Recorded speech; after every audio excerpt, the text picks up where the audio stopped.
నల్లమల అడవుల్లోని శ్రీశైలంలో మహాశివరాత్రి సమయంలో 11 రోజుల పాటు బ్రహ్మోత్సవాలు నిర్వహిస్తారు. నేటి నుంచి మార్చి 1వ తేదీ వరకు ఈ వేడుకలు జరగనున్నాయి. పరమేశ్వరుడు ద్వాదశ జ్యోతిర్లింగాలలో ఒకటైన మల్లికార్జున లింగం రూపంలో పార్వతీదేవి అష్టాదశ శక్తిపీఠాల్లో ఒకటైన భ్రమరాంబికాదేవిగా దర్శనమిచ్చే క్షేత్రమిది. మహాశివరాత్రి సమయంలో ఇక్కడ జరిపే బ్రహ్మోత్సవాలను శివ పార్వతుల కళ్యాణాన్ని చూసేందుకు లక్షలాది మంది భక్తులు తరలివస్తారు. ఈ క్షేత్రంలో ఏడాదికి 2 సార్లు బ్రహ్మోత్సవాలను నిర్వహిస్తారు.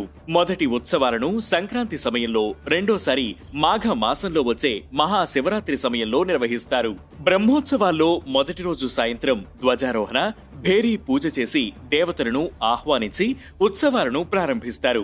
ఆ తర్వాతి రోజు నుంచి ఆది దంపతులకు రోజుకో వాహన సేవను నిర్వహిస్తారు.